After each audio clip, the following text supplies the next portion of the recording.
Hello friends, let's enjoy study with Pawan channel में आपका स्वागत है। आज मैं लेकर आया हूँ क्लास 7 का हिस्ट्री का चैप्टर नंबर 6 शहर व्यापार एवं कारीगर।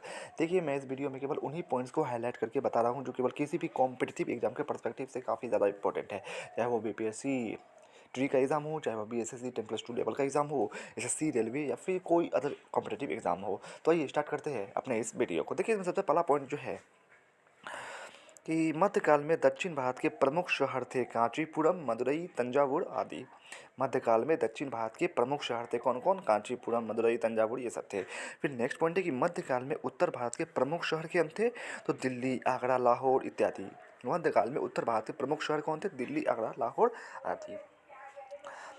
यहाँ देखिए नेक्स्ट टॉपिक पे कि मध्यकाल में भरौच एवं सूरत गुजरात के प्रमुख बंदरगाह थे। मध्यकाल में भरौच एवं सूरत गुजरात के प्रमुख बंदरगाह थे। फिर है कि भारत के, यहाँ देखिए कि भारत के पश्चिमी तट पर स्थित सूरत, भरौच, खंभात यानी कैम्बे जिसको बोलते हैं, खंभात की खाड़ी, फिर है कोझिकोड, कालीकट जिसको बोलते हैं गोवा जैसे बंदरगाह पश्चिमी देशों के साथ मसाला, सूती कपड़ा, मील, जड़ी बूटी के व्यापार के प्रमुख केंद्र थे। फिर नेक्स्ट पॉइंट, दक्षिण भारत में नानादेशी और मणिग्राम दो महत्वपूर्ण व्यापारिक संघ थे। दक्षिण भारत में नानादेशी एवं मणिग्रामम जो थे वह दो महत्वपूर्ण व्यापारिक संघ थे। फिर नेक्स्ट पॉइंट है कि ढाका का बना मलमल सारे विश्व में अपनी बारीकी के लिए प्रसिद्ध था। ढाका का जो बना मलमल था वो सारे विश्व में अपनी बारीकी के लिए प्रसिद्ध था।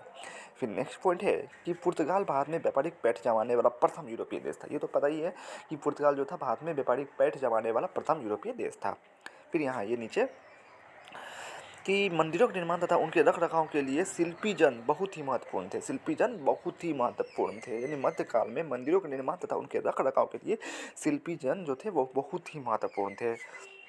आइए नेक्स्ट पेज पर चलते हैं।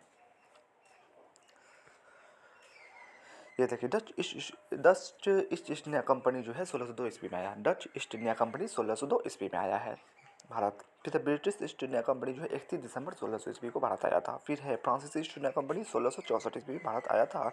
और स्वीडिश ईस्ट इंडिया कंपनी 1731 ईस्वी में भारत आया था। बहुत ही ज़्यादा इंपॉर्टेंट है ये। फिर आइए सुमेलित करें, मिलान करें। फिर मंदिर नगर का क्या हो जाएगा? का हो जाएगा तिरुपति। मंदिर नगर क्या हो जाएगा? तिरुपति। दूसरा है ख तीर्थ स्थल का क्या हो जाएगा? पुष्कर।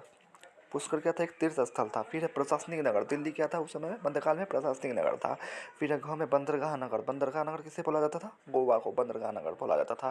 फिर वाणिज्यिक नगर कौन था उस समय? पटना वाणिज्यिक नगर था। आइए नीचे चलते हैं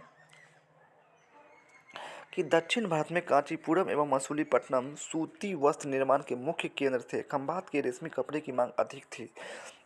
केरल प्रदेश मसालों के लिए मशहूर था और पटना में सोडा प्रचुर मात्रा में मिलता था जो बारूद बनाने के काम आता था। सोडा बारूद बनाने के काम आता है, ठीक है। उस समय पटना में बहुत ज़्यादा मिलता था मध्यकाल में।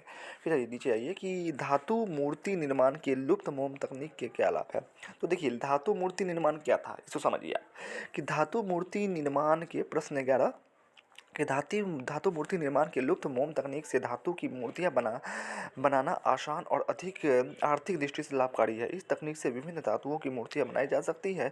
चोल कांस्य मूर्तियां इसी तकनीक से बनाई जाती थी। देखिए इसमें इतना डिटेल से नहीं दिया, लेकिन मैं बताता हूँ कि क्या हुआ था कि धातु की पहले एक मूर्ति बना दी जाती थी और उसके बीच में मतलब उसके अंदर क्या होता था कि हॉलो होता था। उसमें क्या किया जाता था? मोम को मतलब भर दिया जाता था, फिर उसको पिघला कर फिर उसको मतलब जिस रूप में देना है उस रूप में दे दिया जाता था उसे। तो धातु मूर्ति निर्माण उसी तरह से, जैसे कांस्य मूर्ति जो है, कांस्य जो है एक मेटल है, उससे जो कैसे बनी उसी तरह बनी है, लुप्त मोम विधि से बनी हुई है ये। तो पहले हम मोम का बना लेते थे और फिर उसको फिर है उस पर कांस्य लगा देते थे, कांस्य की धातु लगा के फिर उस मोम को पिघला लेते थे तो मोम बाहर निकल जाता था। फिर जो कांस्य मेटल का बचता था फिर उस तरह जो जिस तरह का मूर्ति बनाना है फिर वो उस तरह का मूर्ति बन जाता था वो। आइए नेक्स्ट पेज पर चलते हैं हम। देखिए वस्तुनिष्ठ प्रश्न है कि उत्तर भारत के शहर निम्न में से कौन है? तो मदुरई, पोरबंदर, कांचीपुरम, आगरा। तो आगरा है, अभी आपने देखा। फिर मध्यकाल में कांचीपुरम किस लिए प्रसिद्ध था? तो मध्यकाल में कांचीपुरम सूती कपड़ा के लिए प्रसिद्ध था। फिर इनमें से कौन एक धार्मिक कार्यों से जुड़ा नहीं है? तो गुलाम जो है वह धार्मिक कार्यों से जुड़ा नहीं है। फिर है कि बंजारा लोगों के कारवा को क्या कहा जाता था? तो बंजारा लोगों के कारवा को टांडा कहा जाता था। फिर लुप्त मोम तकनीक का उपयोग निम्न में से किस कार्य में होता था? तो धातु की मूर्ति बनाने में होता था। देखिए, इसमें क्या होता है ना, जैसे आप मिट्टी का आजकल क्या बनता है, मूर्ति बनता है, तो उस समय क्या होता था, मोम का बन जाता था मूर्ति। मोम का मूर्ति बन जाता था, तो मोम का मूर्ति बना दिया जाता था। फिर जो मेटल का, सोना का, चांदी का या फिर कांस्य का बनाना हो, तो उस मोम पर ही उसको आकार दिया जाता था मूर्ति को, और फिर इस मोम को पिघला कर निकाल दिया जाता था और सिर्फ मूर्ति बच जाता था जो मेटल का बना हो। तो इस प्रकार जो है हेलुथ मोम तकनीक से हम किसी भी देवी देवता का या किसी अन्य चीज़ का हम मूर्ति बनाते थे। फिर ये सही ही मिलान करें, फिर चोल कांस्य मूर्तियाँ वन का क्या हो जाएगा, ई यानी लुप्त मोम विधि। फिर 2 में बर्नियर, बर्नियर क्या था, 2 का डी यानी फ्रांसीसी यात्री था बर्नियर। फिर तीसरा पटना, पटना का क्या हो जाएगा, अजीमाबाद, पटना का पुराना नाम क्या था, अजीमाबाद। मेरा फोर्ट विलियम, चढ़ का क्या हो जाएगा, बी यानी अंग्रेजी ईस्ट इंडिया कंपनी ने कलकत्ता में फोर्ट विलियम का निर्माण किया था। फिर है पांचवा कार्टेज यानी पारपत्र, तो पुर्तगाली व्यापारी जो था वो पारपत्र यानी कार्ड्स लाया था।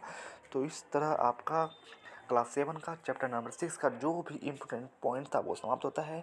बाकी मैं क्लास 6 का हिस्ट्री, ज्योग्राफी, सिविक्स और साइंस का भी जो भी इम्पोर्टेंट पॉइंट्स है कॉम्पिटिटिव एग्जाम के पर्सपेक्टिव से, उसका वीडियो मैं अपने channel let's enjoy study with Pawan पर डाल चुका हूँ, और उसका लिंक मैं अपने डिस्क्रिप्शन बॉक्स में दे दूंगा, वहाँ जाकर देख सकते हैं। बाकी क्लास 7 का हिस्ट्री का चैप्टर नंबर 1 to 5 तक का वीडियो का लिंक मैं अपने डिस्क्रिप्शन बॉक्स में दे दूंगा, आप वहाँ जाकर देख सकते हैं। वीडियो कैसा लगा कमेंट्स में जरूर बताइए, अगर अच्छा लगा तो प्लीज़ प्लीज़ प्लीज़ मेरे चैनल को सब्सक्राइब करें और बेल आइकन जरूर प्रेस कर दीजिएगा। Like, share and subscribe. Thanks for watching.